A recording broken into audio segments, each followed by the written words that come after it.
السلام عليكم ورحمة الله وبركاته. أشمار كفوني ودفتوني وجرى جرتو بقى جرتني أرى سجنتاتك قبل سنين يجرى إني اسمع لي وجدتني أكون بكمو ساموني كنا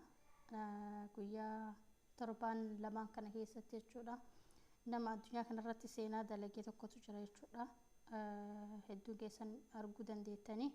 nama social media irratti abu fallaa jedhamuun beekamu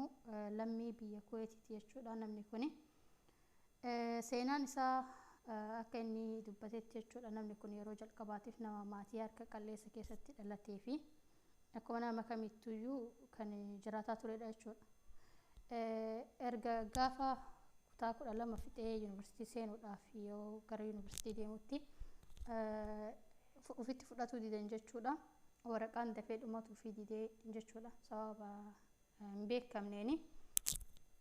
achi booda ji'a sadiitti fudhata jedhaniin jechuudha booda innis ji'a sadiin kana maaliif yuutuubii hibanee ittiin fayyadamne jedhee yuutuubii bane jechuudha erga yuutuubii banatee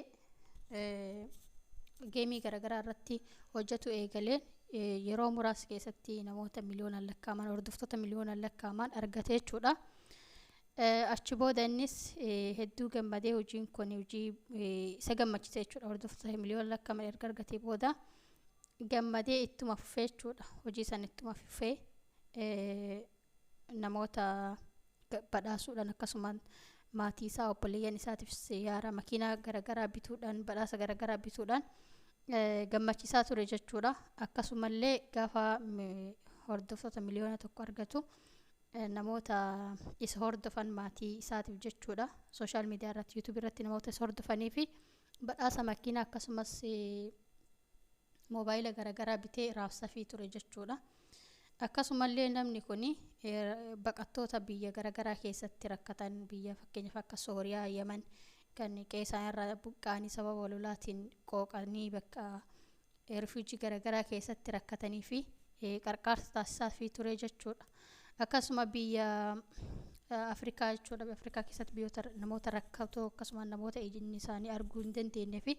qarqaarsa garaagaraa taasisee masjiidallee ijaaree jira jechuudha namni kuni maashaallah namni kun umriin isaa umrii 23 qofa jechuudha garuu kaayoo waan qabuu fi rabbiilleen isa gargaaree namoota rakkatanillee waan qarqaaruuf maatii isaa irra taree yeroo ammaa kana addunyaa irratti nama beekamaa fi nama Jeenes buuk irratti illee galmaa'u ta'ee jira jechuudha bara kana keessa biyya Dubaay keessatti deemee chaalenjii tokko jalqabe jechuudha innis maal inni chaalenjiin inni jalqabee mana xiqqoo takka jechuudha argitanii jirtanii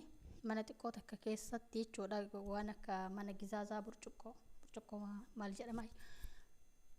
mana burcuqqoo irraa ijaaramee waan akka gurfaa xiqqoo takka keessatti haga miliyoona 10 walitti qabee namoota 100,000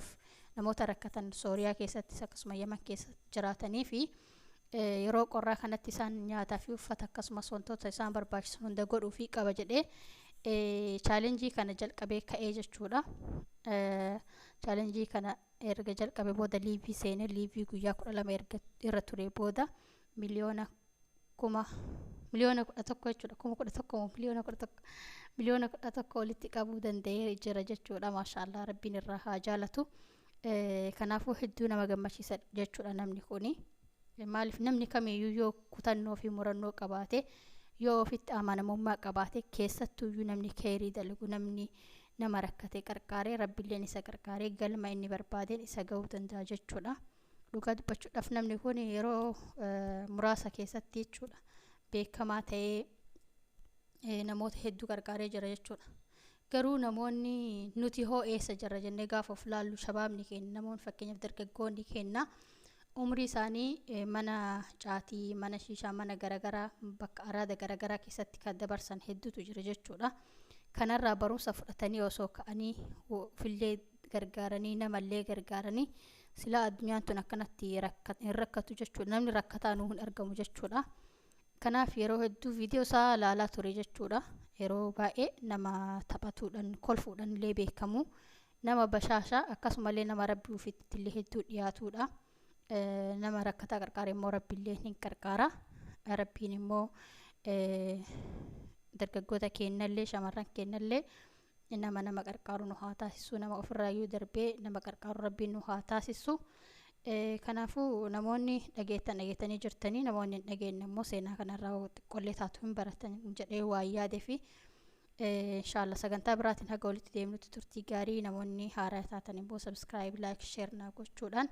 na wajjin turaa isiniin jedha. Akkasumas maatiin kiyya kana wajji turtanillee hedduu naaf galatoomaa waan support na gootaniif isiniin jedha. Turtii gaarii isiniif haa ta'u.